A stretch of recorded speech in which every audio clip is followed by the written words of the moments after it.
İşte fil vakasından 55 gün sonra Efendimiz Hazretleri doğdu. Onun için 12 Rebiülevvel tarihi kat'i bir tarihtir. Hiç konuşmaya lüzum yok. Cihan olsa zeban, dil, lisan. Baştan başa bil, tükenmez vasfı anın nice bin yıl.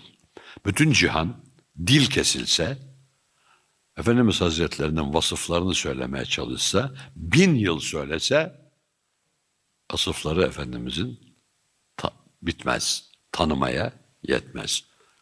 Yani bu demek değildir ki Resulullah tanınmaz.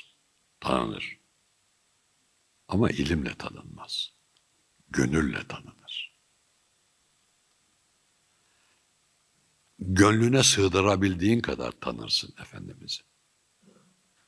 Aklına sığdırabildiğin kadar değil.